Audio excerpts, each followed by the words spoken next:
Welcome to Higher Hopes, the podcast raising the bar for Australian universities. My name is Evie Gannon, and I'm here to share conversations that lift our expectations and hold our higher education institutions accountable to the standard of inclusion and accessibility we know they can meet.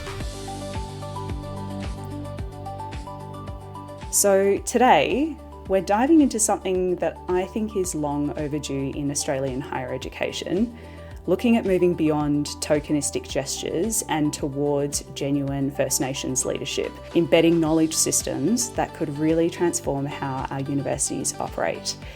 We hear a lot about decolonising the curriculum and cultural competency, but what does it really look like to build universities from the ground up using Indigenous approaches to knowledge, relationship building and leadership?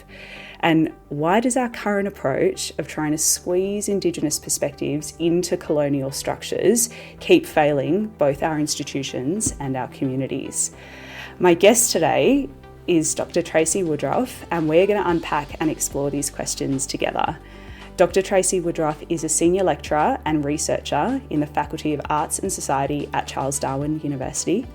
Dr Woodroffe is a Warumungu Luritja woman with extensive experience in early childhood, primary, secondary and tertiary classrooms. She specialises in teacher education and the significance of culture and inclusive practice.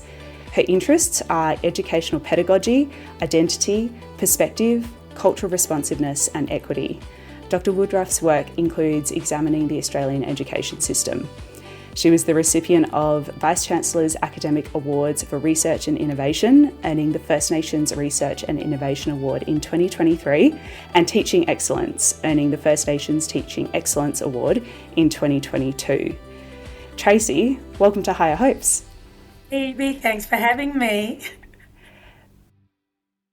Before we dive into some of these big structural questions we want to talk about, I'd love for everyone to get to know you a little bit. Can you tell us about yourself, where you're from, what you're working on, and what's keeping you busy lately?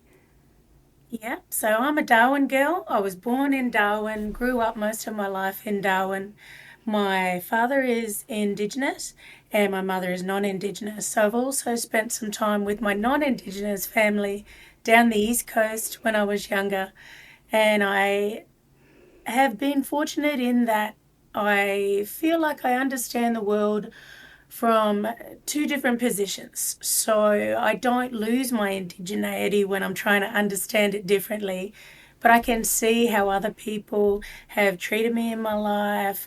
I can understand how they may have thought of something from a different position than myself. So growing up within those two different perspectives, I think, has helped me to engage with being Indigenous and to have more confidence in who I am. And I hope that that's kind of come across in my work. I think it has to do with being an only child until the age of 5 as well, where you kind of surrounded by adult conversation, and I think you get treated a little bit differently. You have quicker language development. You are included in perhaps adult conversations and focus. And then, my brothers came along. I have 2 younger brothers, so I'm a big sister. And, growing up, I was always looking after my brothers. And then when I was in school myself in year 6, something the teacher did really inspired me to be a teacher. And some people will think she must have been a great teacher. She must have, but really it was her discipline and her control. So I don't know, maybe as a young Aboriginal girl, I felt like I had little control over my life, perhaps.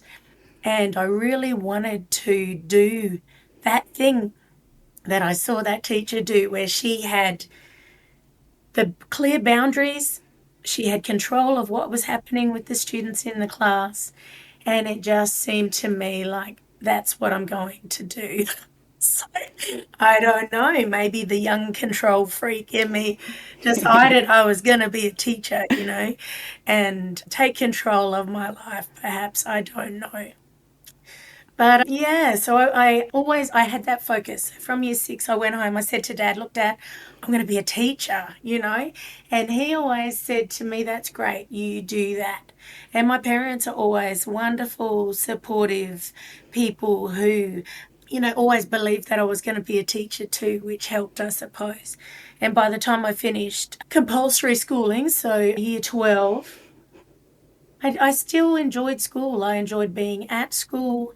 It's not because I was ever told I was brilliant or I was going to be super fantastic at anything. I think I enjoyed the social side of school and I wasn't too bad at it. I think the skill I had was being okay at lots of things. I don't know whether that's actually a skill or not, but perhaps that's what helped me. I felt like I could do things. It was all right.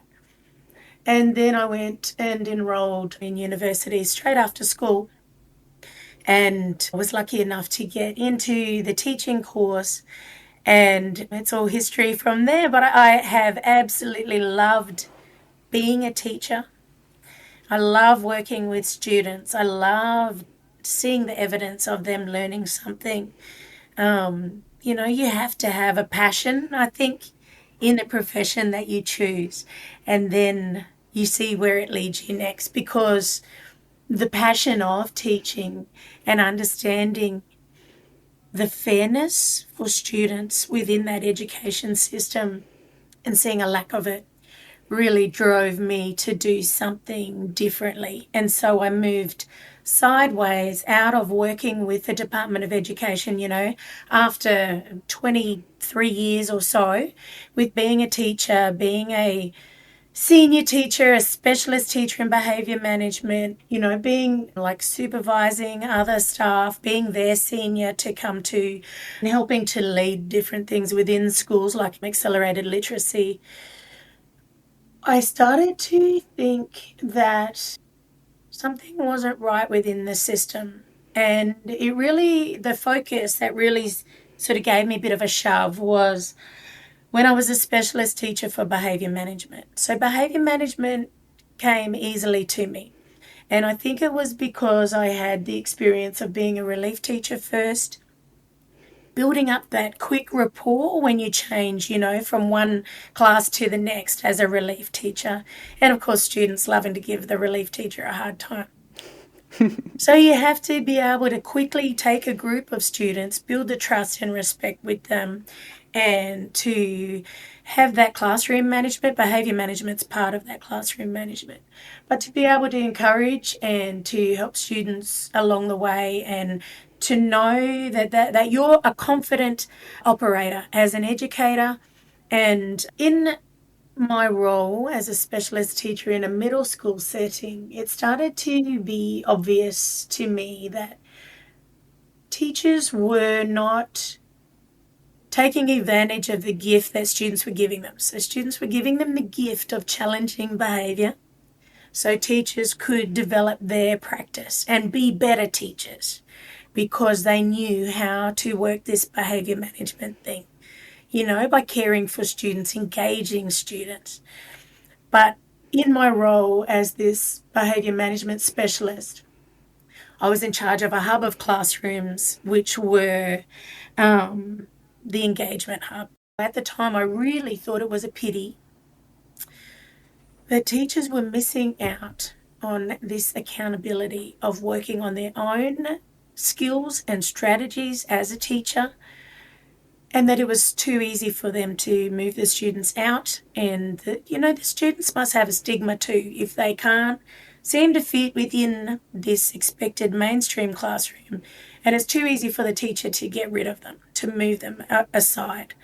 And I started to think differently about my job and what I was doing. And when I moved into higher education, it was into a lecturing role, delivering units about Indigenous engagement into teacher education units.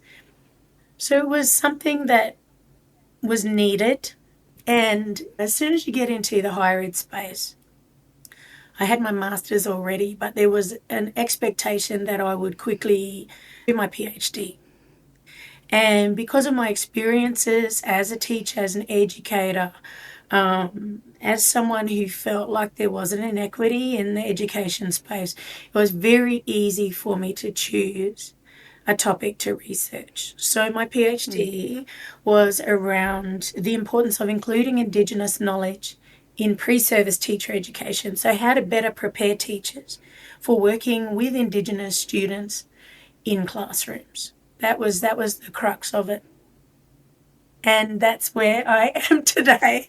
So I started back in 2014 as a lecturer at CDU, and now I find myself as a senior lecturer, and I'm working within the Faculty of Arts and Society. I lecture in humanities, not distinctly just teacher education, but humanities, which looks at more opportunity to challenge ideas about education and to delve deeper into cultural inclusion and inclusive practice.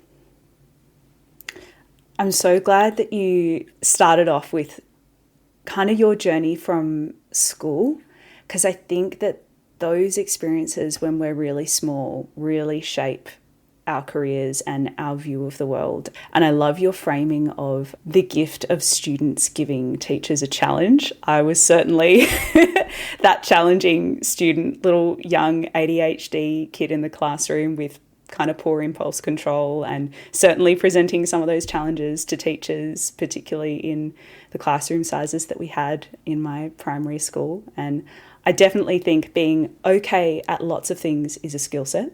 I think that's called being a generalist, and I think that's how a lot of us kind of end up in equity work, which is sort of what we call, I think, the space in which we both met.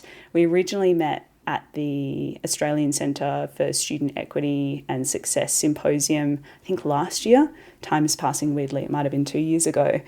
But I was really compelled by, at the time when we met, your very clear vision and direct way of speaking that I think shares a lot of characteristics with the way that I like to think about this work, in that it's not really rocket science if you listen to people and if you work on building relationships with people and understand where they're coming from and what they're bringing to their higher education journey. And I was listening to the recording from some of the sessions with the more recent Access Symposium, and you were on a panel there, and you were talking about, in the context of transforming higher education, how the way that Aboriginal and Torres Strait Islander communities understand and value higher education as a pursuit, and the way that that perspective is actually not in our messaging in the way that we talk about higher education. We do, quote unquote, equity work, which, for those in an audio format, I'm using air quotes around all of that. I'm wondering if you can tell me a little bit more about, what it would look like if we were talking to First Nations communities and understanding and working to embed their view on what the value of higher education is and what we'd actually need to change in the way we're having that conversation if we did. So I think what we would need to clearly consider is the scope that people are expected to work within in a higher ed space. So, we have all of these, I dare say, pompous ideas about this higher education thing, and we hold it to such high regard, high standards, and all we do in framing it that way is we create an exclusive environment where only some people are privileged and other people are just on the fringes. They're just on the edges. They might want to participate but don't know how to. It just is framed as this really impossibly difficult space that some people just aren't entitled to be involved in. And I think that's the wrong way for us to think about knowledge.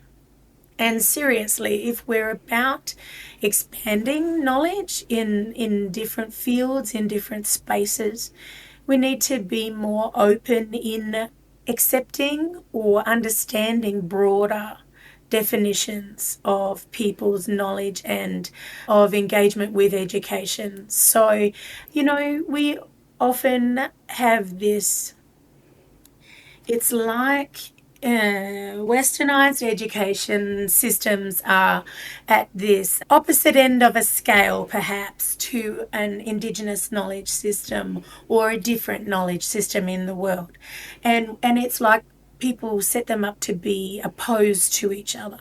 Whereas I would think that there are major overlaps in learning about each other and learning and understanding, a broader scope or idea of knowledge and the world.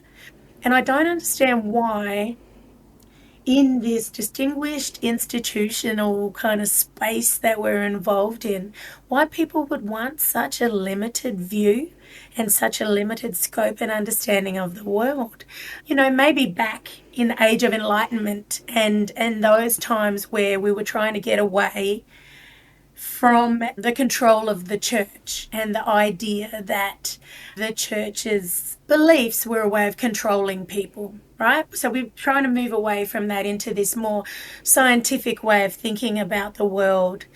And I'm framing this in those kind of ways because I participated in a course about history, a history unit. Mm-hmm. And I enrolled at Cambridge University.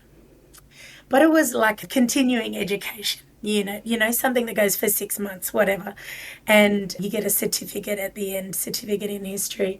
And I had to join at midnight or whatever to participate with the time frame in England. But I loved it. So I was up, and I'm into this thing, because I love, when I was younger, Indiana Jones and that kind of understanding of these unique things within the world. It just really piqued my interest. And in this conversation for this unit of study I was doing, someone raised the idea of Christianity and creation stories and how the way they're framed within Christianity is this higher order way of thinking, more or less. They were trying to say it was exclusive in the way that people worshipped. And I then was in this argument with someone about, what about Indigenous peoples and their creation stories and their understanding of how the world is created and belief in spirits? How is that any different than, the classic story of Jesus and Christianity? And for some reason, the person wanted to insist that, it was less civilized and not to be held in the same regard. And I was not backing down. So, you really have to, I think, be strong in your beliefs and be able to frame what you're thinking in a certain way. I think you have to be confident in who you are and what you think. And like you said, sometimes that can come across as very direct. But I'm friendly at the same time. I'm smiling. I'm willing to listen to someone. I'm being polite and respectful. I just want the same level of respect back. Mm. Do you ever feel like that? Absolutely. I think particularly as a younger person in higher education policy, and often when I get brought into a room, it's because I'm wearing my student hat, and people have a very narrow expectation of what they want to hear from a student voice when you bring us into the room. And I think we're starting to see a little bit of a shift there, but certainly in the majority of cases, they're really keen to hear about your experience in the classroom and your learning experience and that very narrow sense of who you are as a student.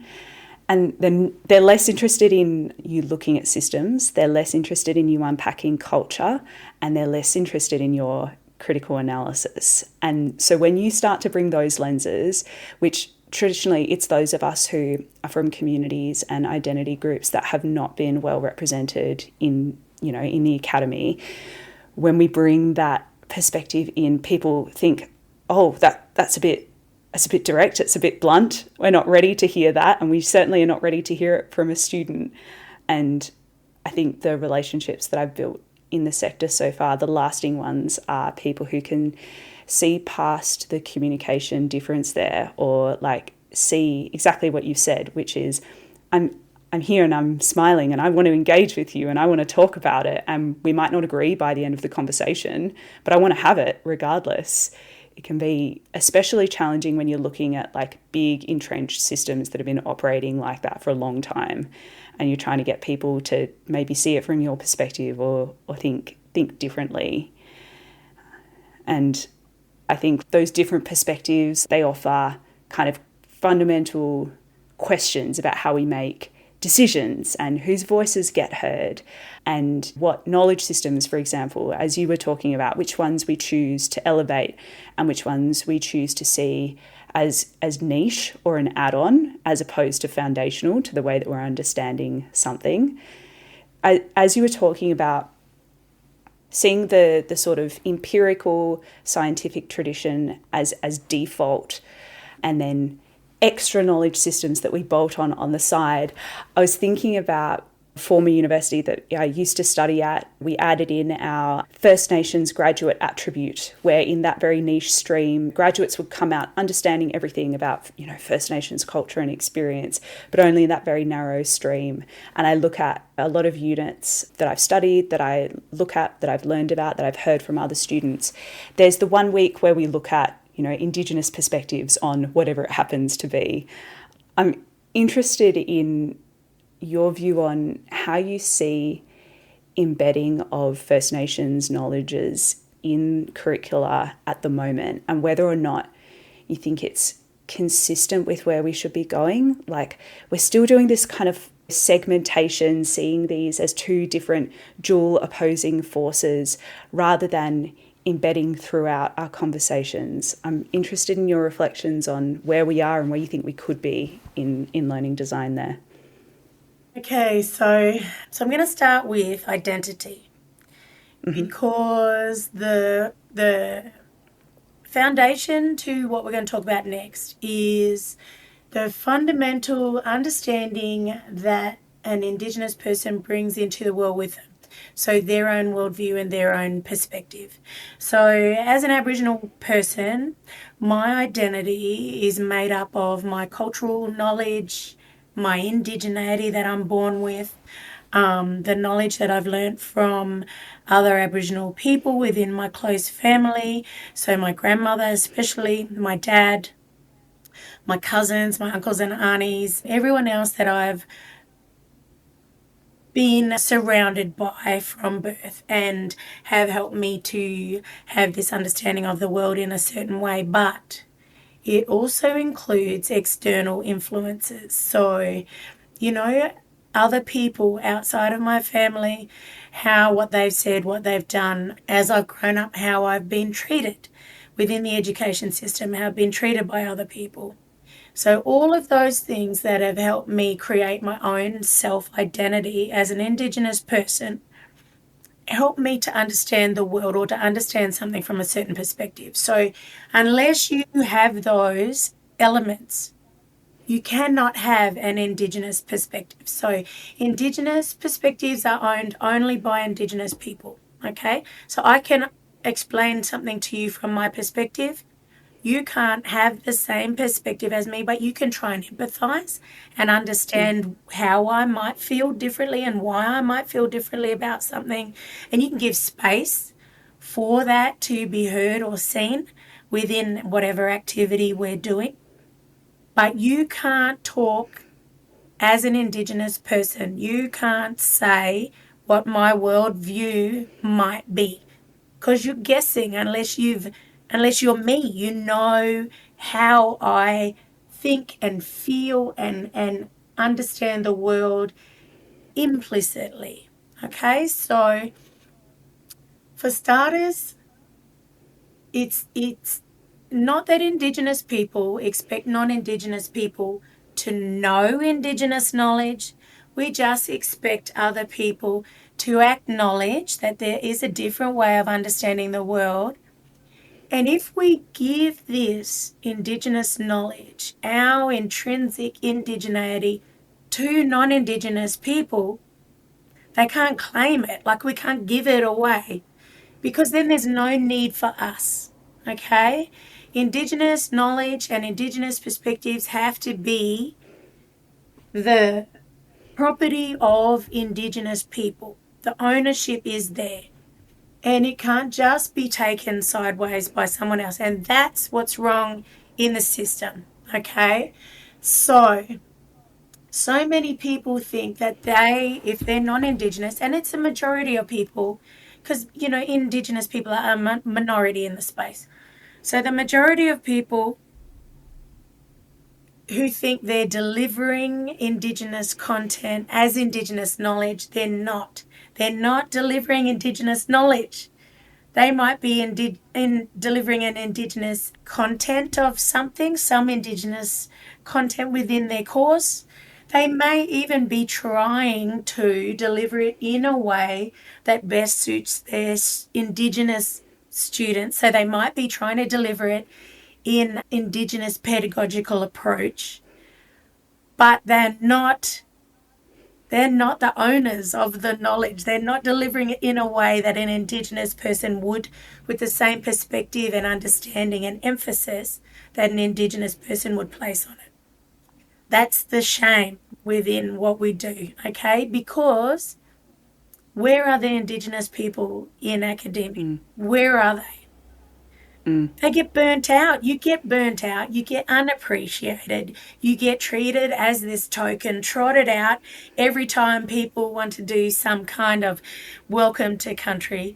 I would like everyone to understand the facts with Indigenous participation in higher ed.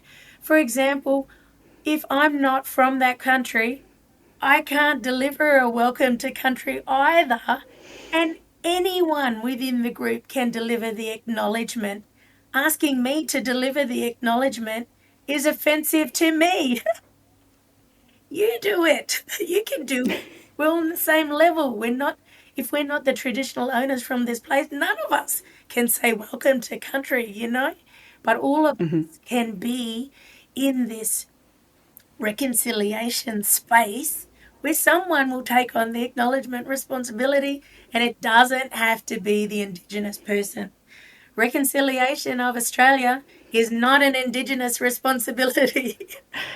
Then there's some deep things that go into that. So if universities want to be authentic and ethical in their approach to what they do, they need to have Indigenous input into what they deliver. Okay, so some Indigenous person has, with the authority and the knowledge and the expertise, has to be participating in providing advice and, you know, input into the content of how something happens, and also into the way that might be delivered. There are just some things that need to be delivered by an Indigenous person, okay? There's not enough of us to go around. So if a non-Indigenous person is delivering it, they need to be upfront at the beginning of the course, at the beginning of the unit, and say, I'm not an Indigenous person. The content within our course has been provided by this Indigenous person from this particular background. So this is the way that I'm justifying delivering the content to you, because it has been endorsed and created by this particular Indigenous person or these particular Indigenous people. Okay? And for example, if you have education courses, teachers have to abide by Australian professional standards for teachers, right? Let's just go there, okay? And some of those professional standards are about understanding Indigenous culture and being able to understand how Indigenous students will learn best, all right? So a teacher has to, if they're not Indigenous, move out of their safe space, get advice and input and learning from an Indigenous person to be able to feel confident that they can then provide that learning to Indigenous students in Indigenous contexts and understand that they're being respectful. They know they're doing it in the right way. So if universities have core units that are about teaching Indigenous learners, those units have to be informed by Indigenous people. Those units have to be created, developed from the way that an Indigenous person understands the world and would explain education and learning. And if best practice can happen, an Indigenous person should deliver those units. So I'm just finishing marking. So we're in the marking phase at the moment, week 12. Mm-hmm. Of a course I've delivered called Challenging Educational Paradigms. And I love the fact that I can deliver that to my group of students in a way that will help them understand an Indigenous perspective because they're hearing it from me. Okay, I'm providing that to them. I also feel as an Indigenous person delivering Indigenous content that I'm authorised to do that. Okay, I know what I'm talking about. I am an Indigenous person, and this is the perspective that I'm conveying to you. It's almost as if I can't be wrong because I know who I am. I know what I've done in my practice. I know about other Indigenous people, and I can explain that to you from my worldview. Do you think you could teach those units, Evie? No, I don't think I could, and I don't think that I should. And if I was in a convening position, I think that notwithstanding the frustrating things that have happened in universities recently around the way we structure employment and casualisation and the challenges of bringing sessionals in to be able to co-deliver content, that co-delivery and the partnership piece is super important. And I reflect on what you were talking about, acknowledgements of country as an example of that, right? Like real reconciliation and real partnership is non-Indigenous folk creating spaces for Indigenous people to bring valuable perspectives and their culture and their knowledge into those spaces. And I think for some people that probably pushes up against what they think allyship is in this space, where in opposition to what you were just saying before, they think it is their job to have all of the answers and to know absolutely everything and to deliver it themselves because of this anxiety around, oh, I don't want to put cultural load on an Indigenous person, therefore I should just do it myself over here. And that's really good allyship to do that, because if I don't do that, then these students are not going to get these perspectives. And also an anxiety of not wanting to pass over the microphone as well, like in a very competitive academic environment where you're creating a learning experience for your students that reflects on you, you're anxious about passing over the microphone and passing that space over to somebody else to come into your teaching space and to deliver to your students. I think that's really interesting, and I think that's probably a systems element of the way we've built higher education that is working against this imperative to retain knowledge sovereignty with Indigenous communities and be able to bring in partnership. And goodness me, I hope that Indigenous academics are already there, in the institutions, and they should be.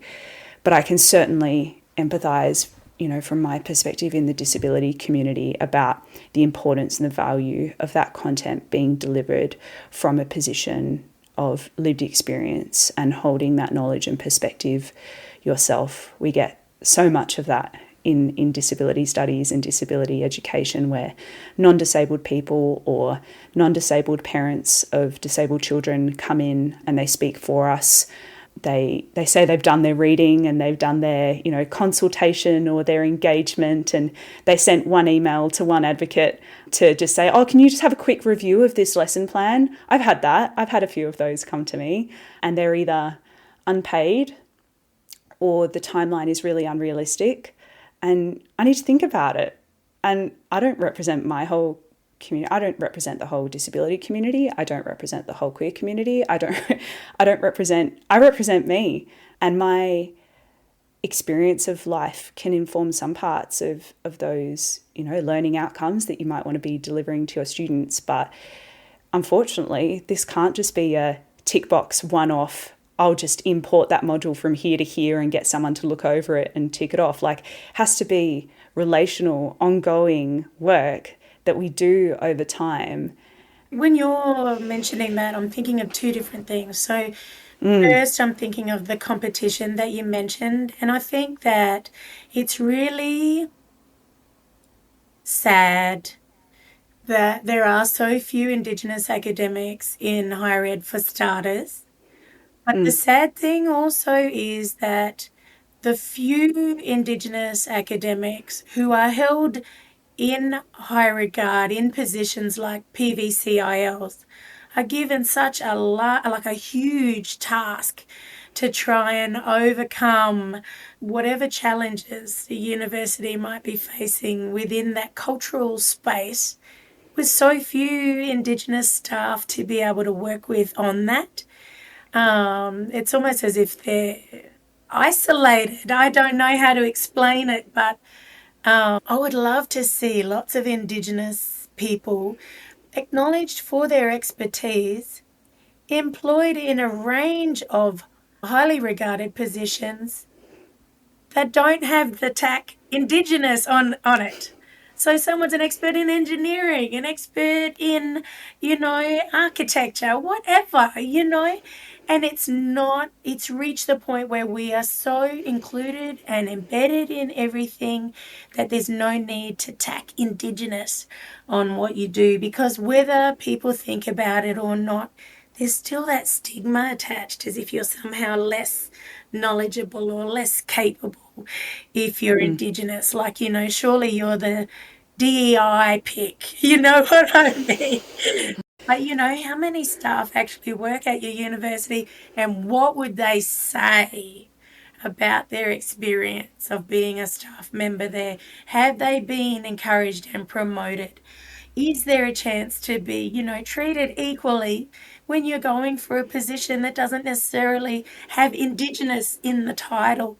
There's so much to still overcome. And yes, I do feel token sometimes, especially when people approach me to be a PhD or a master's supervisor, because most of the time they come to me last.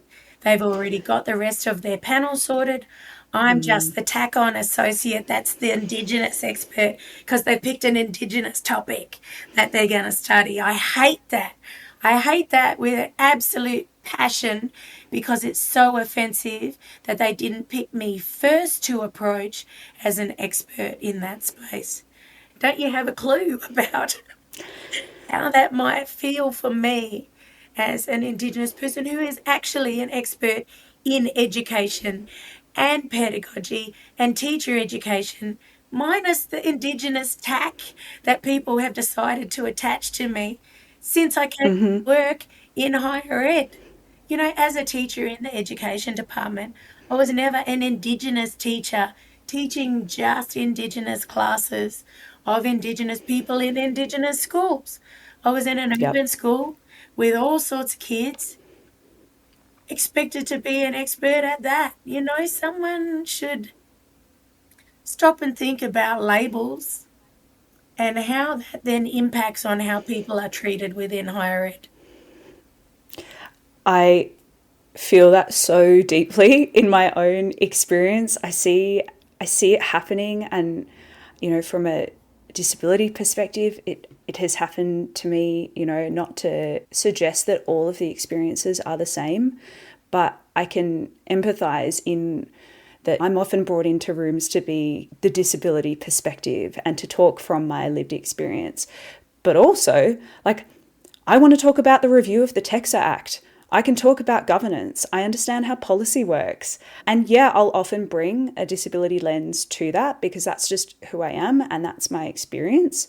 And certainly my submission to the review of the TEXA Act is very focused on that particular issue. But I want to be able to contribute to all sorts of conversations in higher education, governance and policy and pedagogy, not just be the person who has to constantly be reminding people about, have you done your alternative formats? Have you considered universal design for learning? Because it's load, like it's representative load to constantly have to sideline your professional and research experience just so that you have the time and the space for someone to listen to you about those bare minimum things, right? And that takes up my space and my time and my energy in a similar way to how you were talking about with needing to respond to requests that are clearly token, where you've been pulled out of a university database as someone who can just like tick that little box over there. Like, it's tiring. And I think, our systems, unfortunately, incentivize it. And I'd love to be, in a higher education system, hopefully not in a long time, hopefully soon, where we can be both. Because I don't know, I get the sense that you also don't want to leave those perspectives behind either, because it's valuable and important. And in addition to those, you want to be valued for the educational and the pedagogy experience and all of those other really, really valuable experiences that you have at the same time. It doesn't always have to have the identity label attached to it. Yeah, absolutely. We're multifaceted, we're not just one thing, we're many things. And quite often that gets lost in just one overarching label, which is a pity. And it goes into all aspects of your career, really. And I know that you really wanted to talk about leadership, and we've kind of touched on it a little bit. But the thing that I want to talk about is the glass ceiling. Okay, so I mentioned that I worked for the department and in schools and things, and mainstream kind of situation. I hate saying mainstream because it just sounds so hierarchical, but within that space, even though I wasn't under any particular labels, I did feel that even though I was at this specialist role, being paid on par perhaps with all of the assistant principal levels, I was never given opportunities to do higher duties in that space, even though I requested it, even though I was leading, even though I was supervising other teachers, even though I was in these fantastic roles. There was still this glass ceiling that was just sitting there. And if anyone knows me, they know that I'm single-minded about something, and I'm not going to wait around for someone else to give me an opportunity. I'm looking for opportunities. I'm going to go and find something. And I'm not just going to take no for an answer or be defined by someone else's ideas of who they think I am or what they think I can do. So that was something else that really made me think I need to go and work somewhere else. And I took leave without pay from the department while I found where I wanted to be instead. And, the glass ceiling feeling doesn't really stop, but it's about being true to who you are and understanding what your role is and what your goals are. Whatever I do has to be, like you said earlier, shaped around that work-life balance. So my work is about affording my life, okay? It's not about spending, all of my hours doing my work, because that's not what life's about. That's not what life is about at all. Work is about earning the money you need to pay for the lifestyle you want to have. So I always have that focus. And if the work isn't good and the work doesn't fit or it doesn't suit or it doesn't feel right, it needs to change.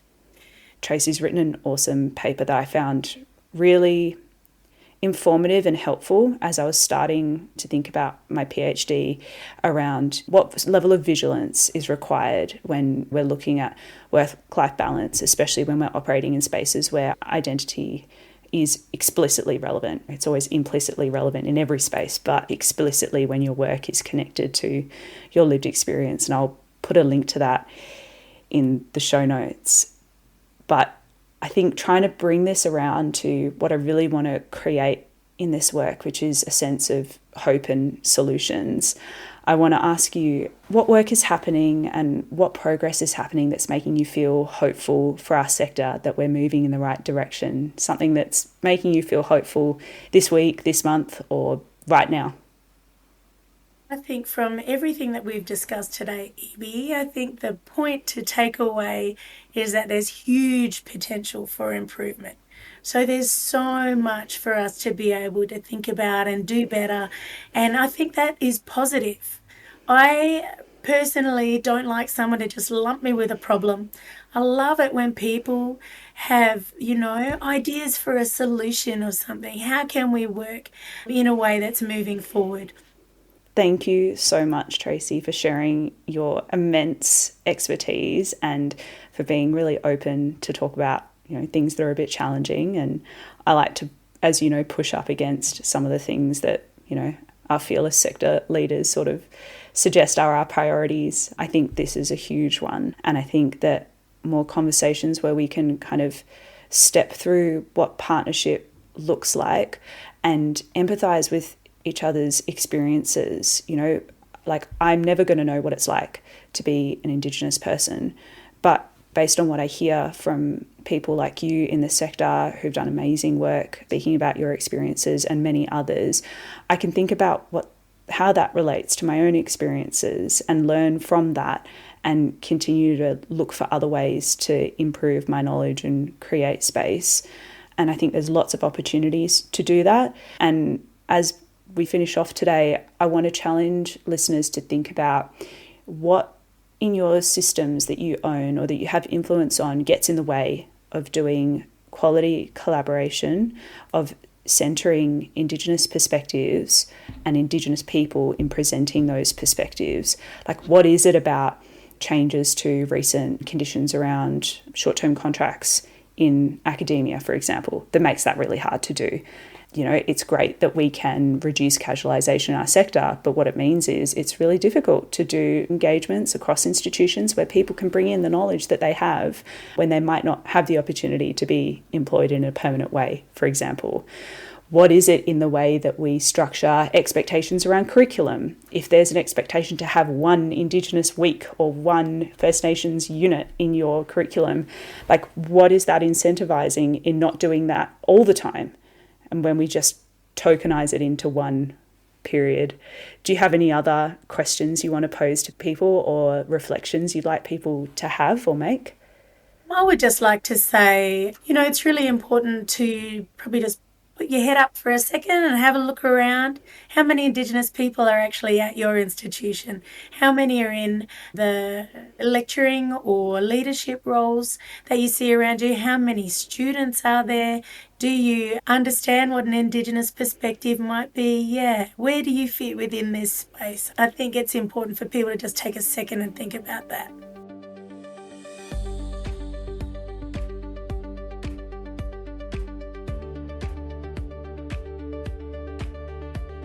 In the show notes, you'll find links to Tracy's work, including to the paper that I mentioned. And if today's conversation sparked something for you, whether you're a First Nations person yourself and recognising your own experiences, or you're thinking about how to move beyond tokenism in your own work, I'd love to hear about it. Real change happens when we stop tweaking around the edges and start imagining something genuinely different and centre different voices in our conversations.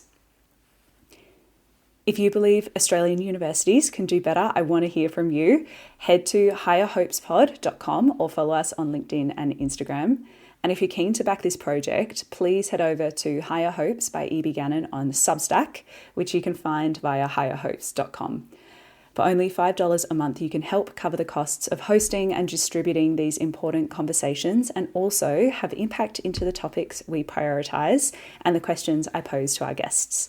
This podcast will always be independent and never be funded by a university. You can also go to higherhopespod.com and express your interest as a future guest on the pod if you want to shape the conversations we have on this platform. Until next time, keep dreaming bigger, keep building better, and stay hopeful.